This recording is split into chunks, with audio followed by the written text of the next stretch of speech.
half of his face, the lower half, was dark purple. You see the blood pools in a dead body. 1995 was when I first saw the level of disrespect that the common public has for the gay man. Doug was a friend of mine. He was a good friend of mine back in the early 90s. We worked together. He was a hoot.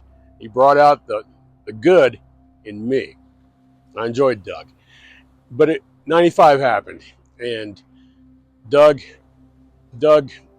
caught HIV, the virus, and he contracted AIDS as a result. And in 95, if you got HIV, you're a walking dead man. That's the way it was. What happens when a body dies?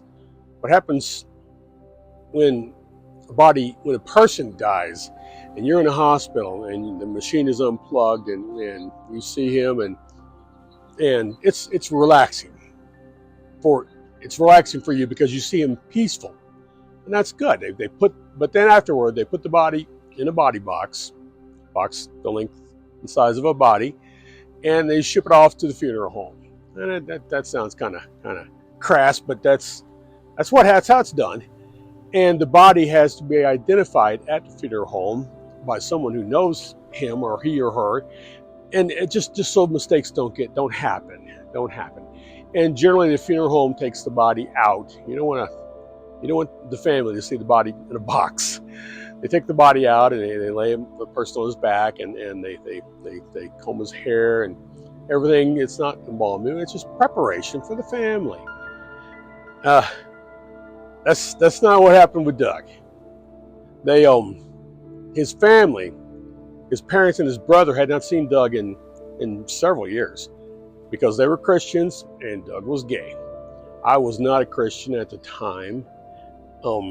Nonetheless, I was at the funeral home with them and we met them at the funeral home. My wife and my girlfriend at the time and I, and another friend met them at the funeral home, and I agreed to go back with the father and brother to identify the body. I thought this will be nice as can be.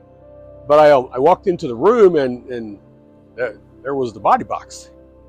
He'd been left in the box, and the funeral director had another guy there, and they took the lid off the box, and there was plastic down in the box that Doug was laid on, sort of laid on. They at the hospital they had thrown Doug into the box. They just tossed him. Half of his face, the lower half, was dark purple. You see the blood pools in a dead body. You try to lay him on the back so that the blood pools, and it's as unseen as possible. But they didn't do that for Doug. They tossed Doug into the box. And one side was dark purple, and right above that line that went through his nose, it was pale white. That's how his family last saw Doug. That's the memory they have.